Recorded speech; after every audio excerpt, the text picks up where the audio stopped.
Yes. And I'll hand over to you. Thank you, Matthew. So I'm going to be talking about sensors and wearables in digital investigation, as Matthew just introduced. So first I'm going to go over a bit of how I'm going to do this presentation. I'll start with introducing what sensors and wearables we'll be looking at, as well as the data we're interested in using, and go from there. Into a case study, which is the data inspired by the sort of, not tailing, sorry, I'm a bit nervous. Tracking, yeah. So that's research I did earlier this year with some results and analysis we did on that with some statistical stuff, and some of the limitations we found with that research has led into what I want to be looking at for my master's. So primarily we're looking at using the iPhone and Apple Watch. Some of the sensors used in that are accelerometers, gyroscopes, magnetometer.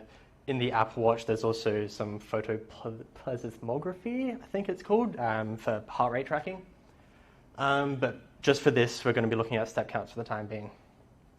So Matthew mentioned a few cases before that he's worked on, but there are some others. So there's the Nielsen murder here in Adelaide. There's a murder in the United States where Connie DeBart was murdered, and her husband said armed men came to the home after she parked her car in the garage and killed her, and then he was tied up. And what police found in his Fitbit data was that she wasn't killed straight away. She walked around the house for maybe another hour or so, and so that prompted them to look more into his story, and a bunch of holes came out after that. There was another student murder in Germany where they found her body by a riverbed, and police used the Apple Health data to look into his flights of stairs climbed. So what they found was that corresponded to him dumping the body in the river and then walking back up the hill, and they were able to replicate that. So that's just a few. There's obviously a lot more around.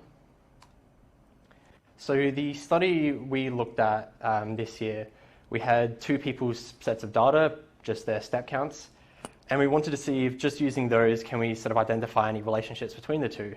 So if they were walking together during the day, or when weren't they together, how long were they together for? So we have their data from their iPhone and their Apple Watch. There's a bit of limited research being done in this space. There's research done on accuracy comparison between different iPhone models and version numbers, between different Apple Watch version numbers, between iPhone and Fitbit, iPhone and Android, between Apple Watch and Fitbit, but none sort of looking into actually using it for forensic purposes.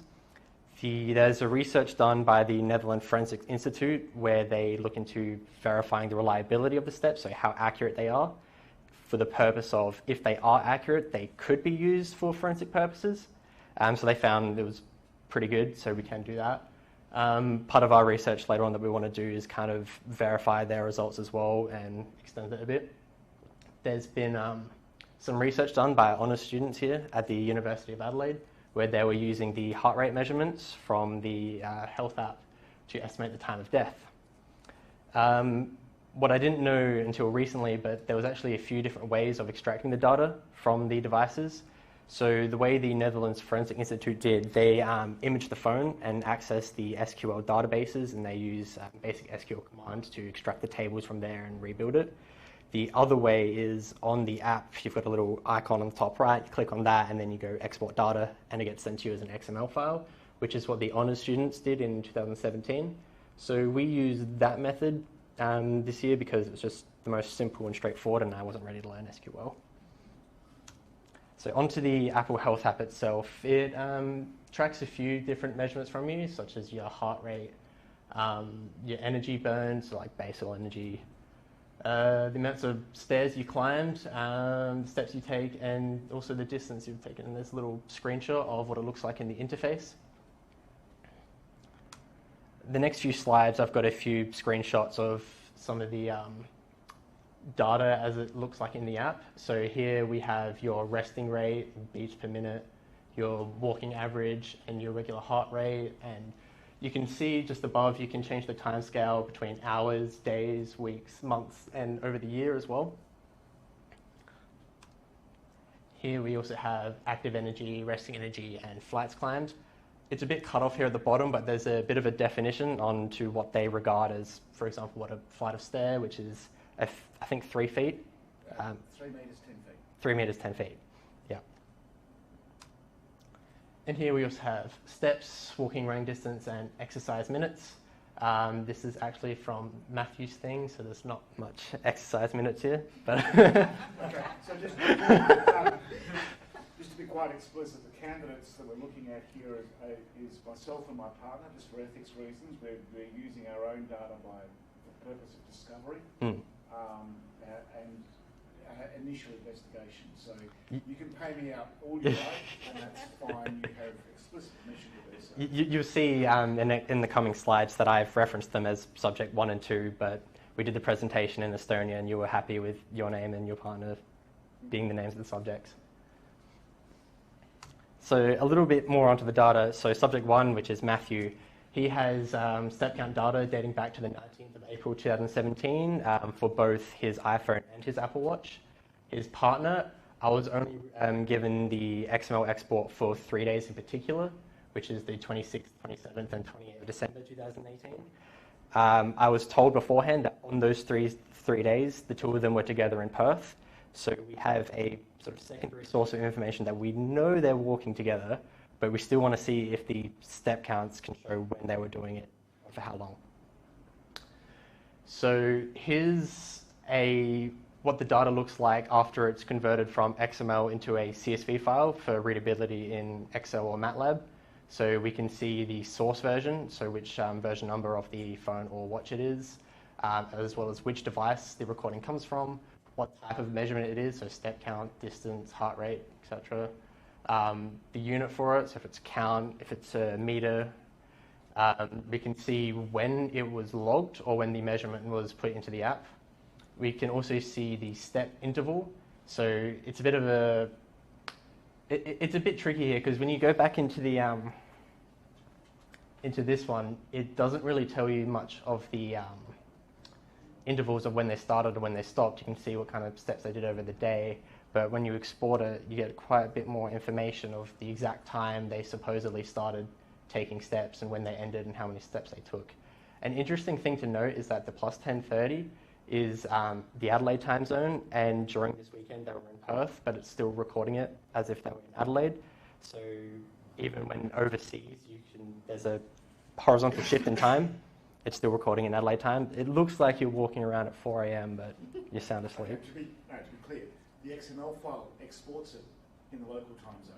It's actually recorded in the database, as we found later, in the local time zone. It doesn't even have a time zone. When you export it, you have to specify which time zone you want it exported as. Yes. So with how we want to analyze this data, we want to look at it visually. That's just done with straight up plots, and we want to do a quantitative method, but I'll get into that in a bit. So firstly, I wasn't sure what to expect, so I took the steps taken from the iPhone on the 27th of December for Matthew and his partner, and I just plotted them against each other and see what it looked like. It might be a bit difficult to see, but so subject 1 is Matthew, which is the blue data, and his partner is the black data. We can kind of see that there's some overlap. It's a bit up to interpretation.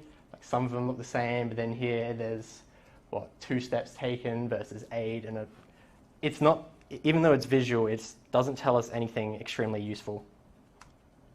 So we wanted to try something a little bit different, and that was accumulating the steps over the day instead to see periods of when they were walking together, exercising, or just whenever they were doing something that was being recorded. We also want to take a step back and look at the differences between how the iPhone and the watch record these steps. So on the left-hand side, we have Matthew's data. On the right-hand side, we have his partner's data. In blue, we have iPhone steps. In red, we have the watch steps. And conversely, on the right here, black is the iPhone steps and green is the watch steps. So by plotting the accumulation of steps, it's a lot more clear what the relationship is, or it's more visually intuitive. So we can see here that there is differences between the iPhone and Apple Watch. That could be up to a couple of things. It could be when you put your phone down on the table and you go walk to the bathroom or something like that. Or it could be up to the accuracy of the sensors itself. We're not quite too sure at this point. But just looking them side by side, it's still kind of similar. We'll get into a more direct comparison after, but I said before we wanted to also do a quantitative sort of analysis.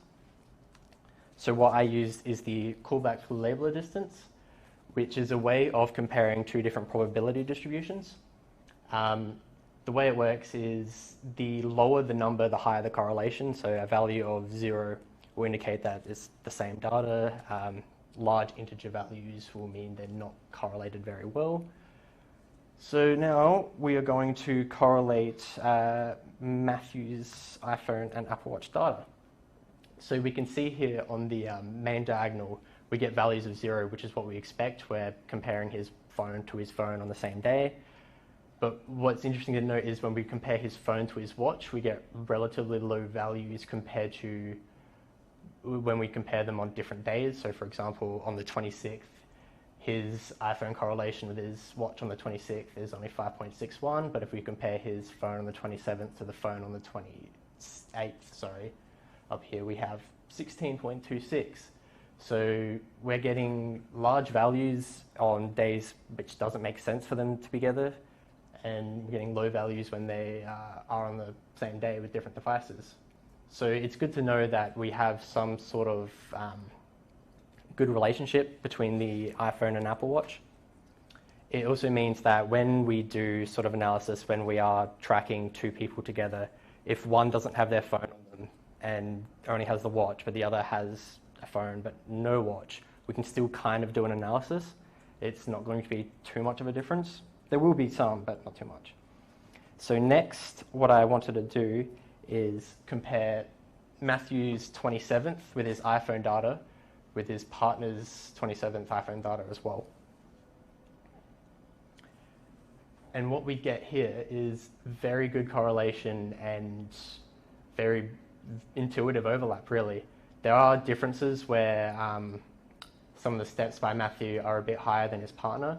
That can be attributed to a couple different things. It could be when he went and walked on his own, or it could be due to him having a different stride length and taking just more steps in general. But the important part here is where we see increases in steps. They happen at the same time, so we know that they're both walking at the same time without some sort of secondary evidence like being told that they were together or not.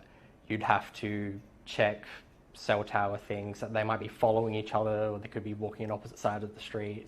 But from the step counts, it does look like that they are walking together. So now we'll go back and do the callback leveler distance measure on this set of data. So again, on the left-hand side, we have Matthew, and at the top, we have his partner. We get very good correlation on the same day with the iPhone data. On differing days, we don't get very good correlation, which is as expected. So this little analysis showed that we can, in fact, determine some kind of relationship out of the iPhone and Apple Watch step count data. And we now have a few sort of questions or concerns, limitations to that we want to explore for my master's research. So the first one is, can we find more forensic data or data that's of forensic use in an investigation? And we also want to understand better the performance of the sensors and how accurately they can record the steps. So some of the questions we came up with out of the forensic usefulness. At the moment, we're looking at the accumulation of steps over the day. Can we still get meaningful info if we reduce that timescale resolution to over the hour or over 10-minute periods? Can we still see periods when they are walking together, or is it going to be a bunch of mumbo-jumbo? Next, we want to see if we can define what typical walking behavior is. So with Matthew, we had over 2 years worth of data. If we could sort of correlate that with itself and come up with a template that represents what his typical Monday's walking behavior was like, how many steps he usually takes within that. We want to see if we can do that. That's going to be a bit a tricky one to do. And with our current set of statistic analysis, I don't think it's going to be easy. So we need to look at different probabilistic prediction models in order to be able to do that. A bit of an extension to that is, can we predict future activity based on his past activity? So if we do come up with some sort of template that represents what his hour of activity looks like, but we only have 10 minutes of that, can we sort of predict what the next 10 minutes will be based on the past 10 minutes? Bit of minority report stuff there, and scary if we can do that, but it's a bit of an extension. So onto the sensor performance. We really want to understand how the Apple Watch and the iPhone measures the steps. So what I mean by that is when the log says I've taken 10 steps, have I really taken 10 steps, or have I taken 9, or have I taken 11, and it's just rounded down, or is it used like a buffer of steps in order to calculate a step interval, that sort of thing? So we want to do this by performing some experiments. The first one we want to do with a test rig. So we're having a partnership with a group of researchers over at Griffith University in Queensland who have worked on these kinds of sensors for health and fitness. And we want to use them to be able to look at how the sensors react to when we try and trigger steps. And next is a bit of human data capture. So similar to how the data I see from Matthew, where it's collected by opportunity, we want to use some of that to be able to perform thought experiments, but in order to publish it, we want controlled experiments as well, where we can choose where we're walking, who we're walking with, and the length of the step intervals as well. So onto the test rig. From what it's been described, it's a pendulum, essentially. So we can control the rate at which it goes back and forth, measure the angular velocity. We also have an actuator to determine the acceleration, and it's all done through motion capture. So we can see how it moves, and then we can alter that as it goes, and we have a bit of an interface to see how the sensors are reacting to all the stimuli. So what kinds of questions we want to answer with this test rig experiments? With the step intervals, I touched on it a little bit, but when, if I actually go back a bit. So here, with the step intervals, it says I started stepping at 11:21, well, not me, but it says the step started at 11:12, 51 seconds, and ended at 11:17 and 30 seconds with 61 steps. So what we really want to know is, when I take that first step, does the iPhone or Apple Watch record that first step? Or if I start taking 3 or 4 steps, then does it realize that I'm actually stepping, and then is it recording from there? Or does it keep sort of backed up the previous steps I've taken? You know, when it says I've taken 61 steps in 10 seconds, is it 61 steps in 10 seconds, or is it 63 steps in 15 seconds? And it's using that to sort of calculate it. So we really want to understand how that works, and the sort of the buffer to this, because we can't really be approximate in a digital investigation.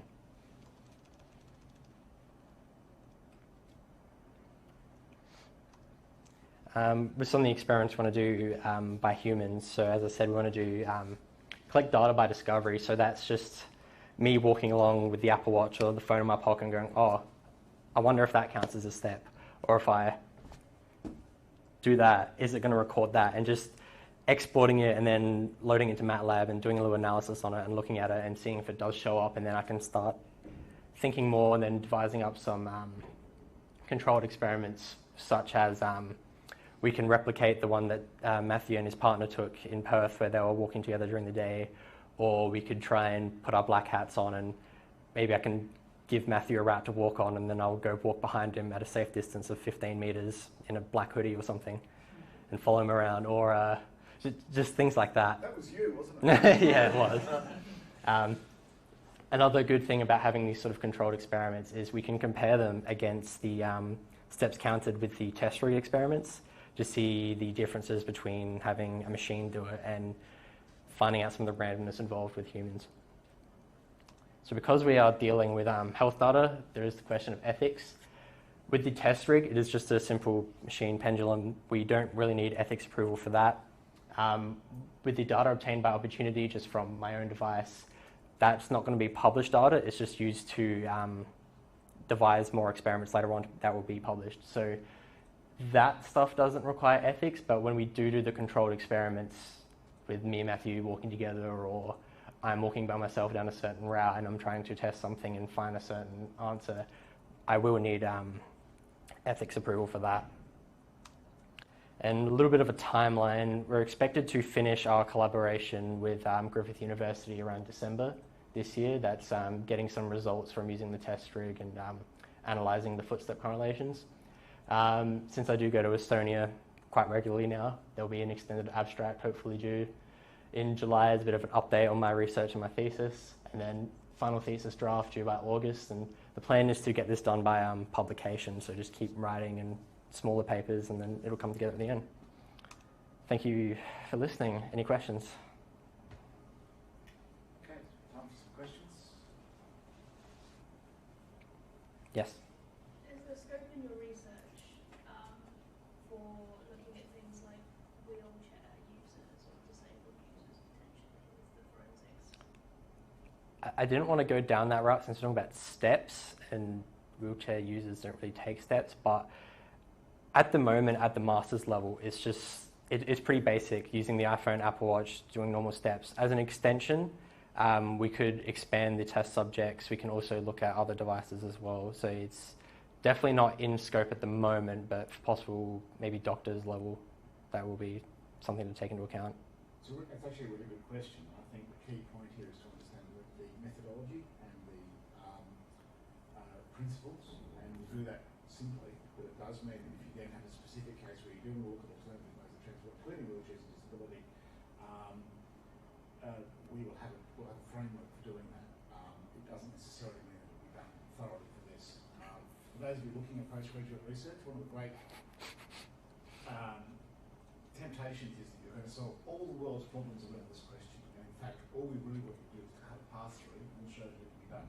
But having done that, it then means that your question, which is a really good question, is much easier to follow. But that is one of the key outcomes of doing the experiments on the sensors and wearables, is to sort of reverse engineer almost how the devices collect this data, so when other people want to do experiments on them, they sort of know what they're looking for and how to get data out of it. Sam? Have the Griffiths team looked at the potential differences between sensors in terms of different production cycles and stuff that's already been covered? Yeah, I'm pretty new to the team, so I'm still being brought up to speed on a lot of it. Matthew might be able to answer that. They're using it with the Queensland Sports, well, the Institute of Sports. So they're using a whole range of sensors, and they've got a lot of expertise in calibration and putting rigs together and so on. So they're a good team for us to be using. They, on the other hand, have never looked at this from a forensic perspective, which is we've collected this data through whatever. What is it? How can we interpret that? Right? They've always set up the experiment of we want to measure this, so let's optimise the placement of sensors and the log rates and so on. Right? So for them, it's new territory as well. So they do account for like manufacturing changes and stuff. Absolutely. Right? Yeah.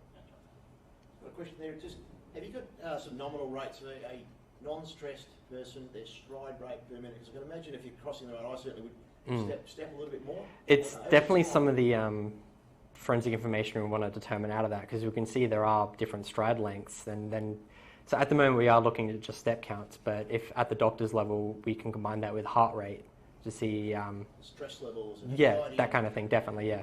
fear and stuff like that. So other health data as well in combination with that. Yeah, we do have typical figures. So normal middle-aged male, like myself, walks at 1 kilometre every 12 to 14 minutes. Stressed or on drugs, 10 minutes. MDMA is great for making you So this was only a little preliminary sort of analysis I did in March and April this year. I'm still getting into the research, but there are definitely questions that I want answers to. Ben's got a question. So far you've only looked at Apple Watch, I gather. Yes. The other products on the market, are any of them open source and that you see what's going on inside them and that gives you a better idea of what's I don't. I know you probably could, maybe not open source, but we do have a foot in the door with some police people to maybe get some software to extract data from Android devices. Maybe. Okay. So I have a license for extracting phone data for research purposes, so we can look at Android devices if we want to. Apple is one of the dominant, and the Apple Watch is dominant product in the marketplace, so it makes a lot of sense. Even if we just use one, there's an awful lot of information we get out of just that one. I assume it all works the same principles though, so you can learn about what... There might be little nuances with how they calculate a step, and that's something we want to find out as well. But it comes back to Nicole's question earlier, which is get a framework, get a method, right, get a process, do some analysis that then means your next publication can be an entirely different set of devices, not just a different mode of movement, and we understand how to approach the problem. Right? So rather than solving the world's problems, solve this one, solve it well, understand where the nuances are. Any other questions? Okay, Kieran, do you want to set up a little presentation? Thank you, Luke. Thanks for listening to my nervous